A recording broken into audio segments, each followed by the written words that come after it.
Assalamualaikum warahmatullahi wabarakatuh. Perkenalkan, nama saya Rohminiawati, NPM 191111004005. Di sini saya akan sedikit menjelaskan list 9 aliran dalam filsafat pendidikan Islam.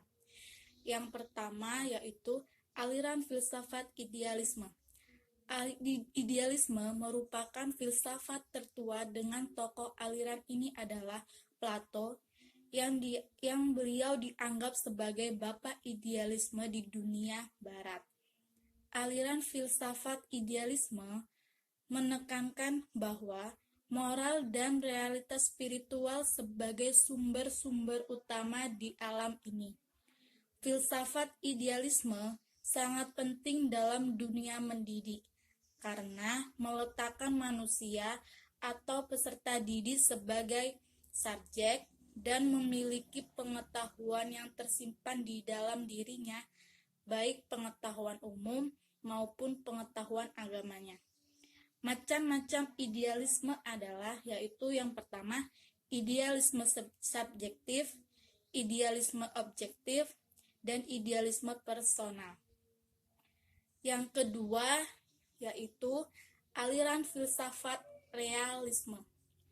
Berdasarkan bentuk kata etimologi, realisme berasal dari bahasa Latin, yaitu kata realis yang berarti sungguh-sungguh atau nyata dan benar.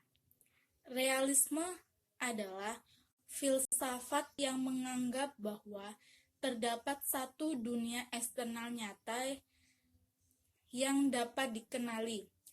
Tokoh aliran ini adalah Aristoteles. Tujuan aliran filsafat realisme ini adalah dapat menyesuaikan diri secara tepat dalam hidup dan dapat melaksanakan tanggung jawab sosial. Ciri-ciri aliran filsafat ini adalah salah satunya mengangkat peristiwa keseharian yang dialami oleh kebanyakan orang. Realisme tidak setuju terhadap subjek seni yang dibesar-besarkan. Yang ketiga yaitu aliran filsafat perennialisme. Perennialisme berasal dari kata perennial yang dapat diartikan abadi, kekal, atau fana, atau tiada akhir. Dalam hal pendidikan, perennialisme memandang bahwa tujuan utama pendidikan adalah untuk membantu siswa dalam memperoleh dan merealisasikan kebenaran abadi. Aliran ini menilai bahwa kebenaran itu bersifat universal atau konstan. Pendidikan perennialisme mempunyai 4 prinsip dalam pembelajaran secara umum yang mesti dimiliki manusia, yaitu yang pertama, kebenaran bersifat universal dan tidak bergantung pada tempat. Yang kedua, tempat, waktu, dan orang.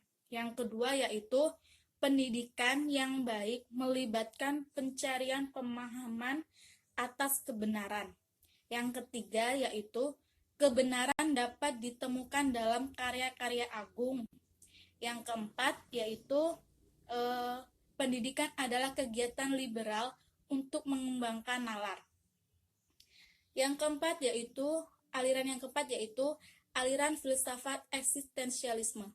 Dari sudut etimologi, eksistensi berasal dari kata eks yang berarti di luar dan sistensi yang berarti berdiri atau menempatkan. Jadi aliran ini adalah suatu aliran dalam ilmu filsafat yang menekankan segala sesuatu terhadap manusia dan segala sesuatu yang mengiringinya, dan di mana manusia dipandang sebagai suatu makhluk yang harus bereksistensi atau aktif dengan sesuatu yang ada di sekelilingnya, atau bisa dikatakan juga manusia yang konkret. Aliran yang kelima yaitu aliran filsafat pragmatisme. Pragmatisme merupakan segala sesuatu hal yang membuktikan dirinya sebagai sesuatu hal yang benar dengan melihat hasil yang bermanfaat secara praktis. Salah satu dasar aliran ini adalah logika pengamatan, di mana apa yang ditampilkan manusia di dalam dunia nyata merupakan fakta individual. Menurut pragmatisme, teori dan praktik pendidikan didasarkan pada dua prinsip utama, yaitu pendidikan harus memiliki fungsi sosial dan pendidikan harus memberikan pengalaman nyata kepada si anak atau peserta didik. Aliran yang keenam yaitu aliran filsafat sosialisme. Sosialisme pada mulanya berdasarkan Marxisme. Aliran ini merupakan agresi dari ide filsafat yang dikembangkan dalam sosial karma. Pandangan filsafat sosialisme pendidikan Islam terhadap sosialisme mementingkan pendidikan dan diletakkannya di tempat pertama. Demikian pula filsafat pendidikan Islam yang mengakui bahwa pendidikan merupakan upaya strategis dan utama. Bedanya itu adalah bahwa sosialisme meletakkan pendidikan untuk mengabdi kepada negara dan partai atau komunisme atau sosial. Sedangkan pendidikan Islam mementingkan pengabdiannya kepada Allah. Aliran yang ketujuh yaitu aliran filsafat progresivisme. Aliran progresivisme dapat diartikan secara umum sebagai aliran yang menginginkan kemajuannya secara cepat. Tokoh aliran filsafat ini adalah John Dewey.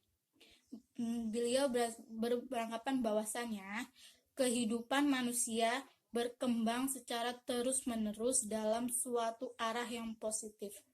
Sesuatu hal yang dianggap besar sekarang belum tentu benar pada masa yang akan datang.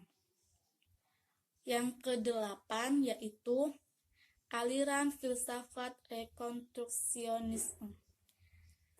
Rekonstruksionisme berasal dari kata rekonstruksi, tersusun dari dua kata yaitu re yang artinya kembali dan konstruk yang artinya menyusun. Jika keduanya digabungkan, maknanya menjadi penyusunan kembali. Dalam filsafat pendidikan, rekonstruksionisme adalah suatu aliran yang berupaya merombak tata susunan lama dan juga tata susunan hidup kebudayaan yang mempunyai corak modern serta menjadi kesepakatan antar manusia. Tokoh aliran ini adalah Georg Kant dan Karl Marx. Ciri-ciri aliran ini adalah salah satunya pendidikan perlu berpikir tujuan jangka pendek dan jangka panjang. Pendidikan berdasarkan fakta bahwa belajar terbaik baik manusia adalah terjadi dalam aktivitas hidup yang nyata bersama sesamanya dan lingkungannya. Yang kesembilan yaitu aliran filsafat esensialisme. Filsafat esensialisme didasari oleh pemikiran filsafat idealisme Plato dan realisme Aristoteles. Filsafat ini menginginkan agar manusia kembali kepada kebudayaan lama karena kebudayaan lama telah banyak melakukan kebaikan untuk manusia, termasuk dalam pendidikan yang harus berpijak pada nilai-nilai yang memiliki kejelasan dan tahan lama. Mungkin itu saja yang dapat saya sampaikan. Apabila ada kata yang kurang baik dan kurang berkenan, dalam penyampaian dan penjelasan saya.